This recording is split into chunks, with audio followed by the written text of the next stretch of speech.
PM ಏಕಚಕ್ರಾಧಿಪತಿಯೂ ಅಲ್ಲ, CM ಮಾಂಡಲಿಕನೂ ಅಲ್ಲ. ಇಳಿ ವಯಸ್ಸಿನಲ್ಲಿ ಶರಣಾಗತಿಯ ಸ್ಥಿತಿ ಯಾಕೆ? ದೇವೇಗೌಡರಿಗೆ ಸಿಎಂ ಸಿದ್ದು ಖಡಕ್ ಸಲಹೆ. ಪ್ರಧಾನಮಂತ್ರಿ ಏಕಚಕ್ರಾಧಿಪತಿಯೂ ಅಲ್ಲ, ಮುಖ್ಯಮಂತ್ರಿ ಮಾಂಡಲಿಕನೂ ಅಲ್ಲ. ಹೀಗಿದ್ರೂ ಮಾಜಿ ಪ್ರಧಾನಿ ಎಚ್.ಡಿ. ದೇವೇಗೌಡರು ಅದ್ಯಾರ ಮುಲಾಜಿಗೆ ಬಿದ್ದು ಜಾತ್ಯತೀತತೆಗೆ ಎಳ್ಳು ನೀರು ಬಿಡುತ್ತಿದ್ದಾರೆ. ಅದ್ಯಾರ ಮಾತು ಕೇಳಿ ಇಳಿ ವಯಸ್ಸಿನಲ್ಲಿ ಶರಣಾಗತಿಯ ಸ್ಥಿತಿ ತಲುಪಿದ್ದಾರೆ ಅಂತೇಳಿ ಸಿಎಂ ಸಿದ್ದರಾಮಯ್ಯ ಪ್ರಶ್ನೆ ಮಾಡಿದ್ದಾರೆ. ಹಾಗಾದ್ರೆ ಮಾಜಿ ಪ್ರಧಾನಿ ಎಚ್.ಡಿ. ದೇವೇಗೌಡ ಅವರಿಗೆ ಸಿಎಂ ಸಿದ್ದರಾಮಯ್ಯ ಕೊಟ್ಟ ಖಡಕ್ ಸಲಹೆ ಏನ್ ಗೊತ್ತಾ? ಅದನ್ನ ಡೀಟೇಲ್ ಆಗಿ ತೋರಿಸ್ತೀವಿ. ಆದ್ರೆ ಅದಕ್ಕಿಂತ ಮೊದಲು ನಮ್ಮ ಚಾನೆಲ್ ಅನ್ನು ಸಬ್ಸ್ಕ್ರೈಬ್ ಮಾಡ್ಕೊಳ್ಳಿ. ಹಾಗೇನೇ ಪಕ್ಕದಲ್ಲಿರೋ ಬೆಲ್ ಬಟನ್ ಅನ್ನು ಪ್ರೆಸ್ ಮಾಡಿ. ಕೇಂದ್ರ ಬಿಜೆಪಿ ಸರ್ಕಾರ ಕರ್ನಾಟಕಕ್ಕೆ ಹಲವು ರೀತಿಯಲ್ಲಿ ಅನ್ಯಾಯ, ತಾರತಮ್ಯ ಮಾಡ್ತಿದೆ. ಇದು ಮಾಜಿ ಪ್ರಧಾನಿ ಎಚ್.ಡಿ. ದೇವೇಗೌಡ ಅವರಿಗೂ ಗೊತ್ತು. ಹೀಗಿದ್ರೂ ದೇವೇಗೌಡರು ಕೇಂದ್ರ ಸರ್ಕಾರದ ವಿರುದ್ಧ ದನಿ ಎತ್ತುತ್ತಿಲ್ಲ ಅಂತೇಳಿ ಸಿಎಂ ಸಿದ್ದರಾಮಯ್ಯ ಪ್ರಶ್ನೆ ಮಾಡಿದ್ದಾರೆ. ದೇವೇಗೌಡ್ರೆ, ಈಗಲೂ ಕಾಲ ಮಿಂಚಿಲ್ಲ. ನಿಮ್ಮ ತಪ್ಪನ್ನ ತಿದ್ದಿಕೊಂಡು ಕನ್ನಡಿಗರಿಗೆ ಕೇಂದ್ರ ಸರ್ಕಾರದಿಂದ ಆಗುತ್ತಿರೋ ಅನ್ಯಾಯದ ವಿರುದ್ಧ ದನಿ ಎತ್ತಿ.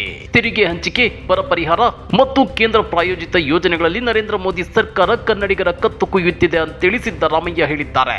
ಹೌದು ವೀಕ್ಷಕರೇ, ಈ ಕುರಿತು ಪತ್ರಿಕಾ ಪ್ರಕಟಣೆ ಹೊರಡಿಸಿರೋ ಸಿಎಂ ಸಿದ್ದರಾಮಯ್ಯ, ಕೇಂದ್ರ ಸರ್ಕಾರದ ವಿರುದ್ಧ ನೀವು ದನಿ ಎತ್ತದೇ ಇರುವುದರಿಂದ ವರ್ತಮಾನದಲ್ಲಿ ನಿಮ್ಮ ಪಕ್ಷಕ್ಕೆ ಒಂದಷ್ಟು ಲಾಭವಾಗಲೂಬಹುದು.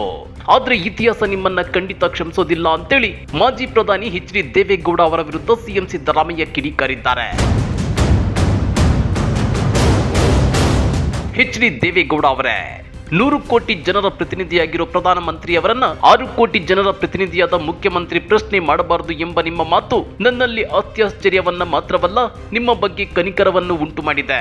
ಒಂದು ಪ್ರಾದೇಶಿಕ ಪಕ್ಷವನ್ನ ಇಷ್ಟು ವರ್ಷಗಳ ಕಾಲ ಮುನ್ನಡೆಸುತ್ತಾ ಬಂದ ನೀವು ನಿರಂತರವಾಗಿ ಕೇಂದ್ರ ಸರ್ಕಾರ ಮತ್ತು ಪ್ರಧಾನಮಂತ್ರಿಯವರನ್ನ ಟೀಕಿಸುತ್ತಾ ಬಂದವರು.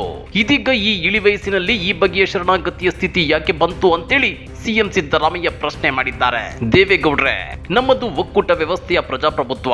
ಇಲ್ಲಿ ಪ್ರಧಾನಮಂತ್ರಿ ಏಕಚಕ್ರಾಧಿಪತಿಯೂ ಅಲ್ಲ, ಮುಖ್ಯಮಂತ್ರಿ ಮಾಂಡಲಿಕನೂ ಅಲ್ಲ.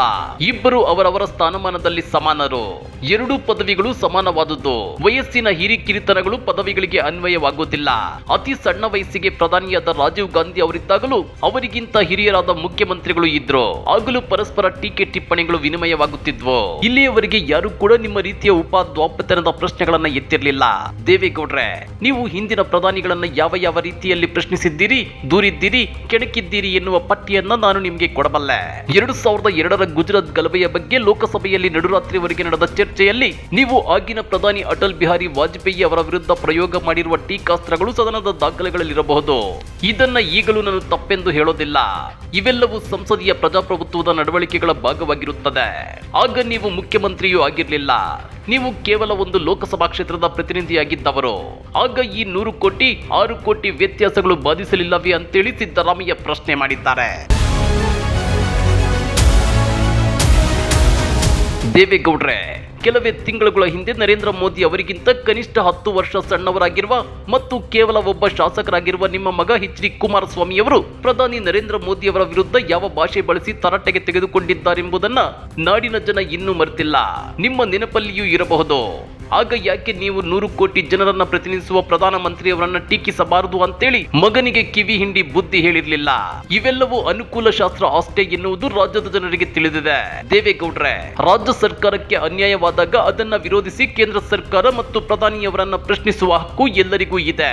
ಇದೇ ನರೇಂದ್ರ ಮೋದಿ ಅವರು ಗುಜರಾತ್ ರಾಜ್ಯದ ಮುಖ್ಯಮಂತ್ರಿಯಾಗಿದ್ದಾಗ ದೇಶ ಕಂಡ ಅತ್ಯಂತ ಸಭ್ಯ ಮತ್ತು ಗೌರವಾರ್ಹ ರಾಜಕೀಯ ನಾಯಕರಾಗಿರುವ ಮನಮೋಹನ್ ಸಿಂಗ್ ವಿರುದ್ಧ ಯಾವ ಭಾಷೆ ಬಳಸಿದ್ದಾರೆಂಬುದು ನಿಮಗೆ ನೆನಪಿರಬಹುದೆಂದು ಭಾವಿಸಿದ್ದೇನೆ. ದೇವೇಗೌಡ್ರೆ, ನೀವು ದೇಶದ ಪ್ರಧಾನಿಯಾಗಿದ್ದಾಗ ಕನ್ನಡಿಗರು ಎದೆಯುಬ್ಬಿಸಿ ಖುಷಿ ಪಟ್ರು. ನೀವು ರಾಜ್ಯದ ನೆಲ, ಜಲ, ಭಾಷೆಯ ರಕ್ಷಣೆಗಾಗಿ ಕೇಂದ್ರ ಸರ್ಕಾರದ ವಿರುದ್ಧ ಆಯಾ ಕಾಲಗಳ ಪ್ರಧಾನಿಗಳ ವಿರುದ್ಧ ಹೋರಾಟಕ್ಕಿಳಿದಾಗಲೂ ಕನ್ನಡಿಗರು ನಿಮ್ಮನ್ನ ತಲೆ ಮೇಲೆ ಕೂರಿಸಿಕೊಂಡು ಕೊಂಡಾಡಿದ್ರು.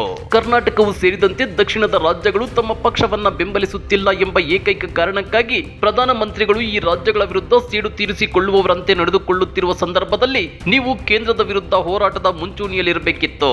ದುರ್ದೈವದ ಸಂಗತಿ ಎಂದರೆ ಈಗ ನೀವು ಕೇವಲ ನಿಮ್ಮ ಪಕ್ಷ ಮತ್ತು ನಿಮ್ಮ ಕುಟುಂಬದ ರಾಜಕೀಯ ಉಳಿವಿಗಾಗಿ ಕರ್ನಾಟಕಕ್ಕೆ ಅನ್ಯಾಯ ಮಾಡುತ್ತಿರುವ ಪ್ರಧಾನಿಗಳ ಜೊತೆ ಹೊಂದಾಣಿಕೆ ಮಾಡಿಕೊಂಡು ಅವರ ಪರವಾಗಿ ನಮ್ಮ ವಿರುದ್ಧ ಕತ್ತಿ ಬೀಸುತ್ತಿದ್ದೀರಿ ಅಂತೇಳಿ ಸಿಎಂ ಸಿದ್ದರಾಮಯ್ಯ ಹೇಳಿದ್ದಾರೆ. ಹಾಗಾದ್ರೆ ಸಿಎಂ ಸಿದ್ದರಾಮಯ್ಯ ಮಾಜಿ ಪ್ರಧಾನಿ ಎಚ್.ಡಿ. ದೇವೇಗೌಡ ಅವರಿಗೆ ಕೊಟ್ಟಿರುವುದು ಸಲಹೆಯೋ ಎಚ್ಚರಿಕೆಯೋ? ಕಮೆಂಟ್ ಮಾಡಿ, ವಿಡಿಯೋ ಲೈಕ್ ಮಾಡಿ, ಶೇರ್ ಮಾಡಿ. ಇಂಥ ಮತ್ತಷ್ಟು ರೋಚಕ ರಾಜಕೀಯ ಸುದ್ದಿಗಳನ್ನ ಮಿಸ್ ಮಾಡದೆ ನೋಡಬೇಕು ಅಂದ್ರೆ ನಮ್ಮ ಯೂಟ್ಯೂಬ್ ಚಾನಲ್ ಅನ್ನ ಸಬ್ಸ್ಕ್ರೈಬ್ ಮಾಡ್ಕೊಳ್ಳಿ.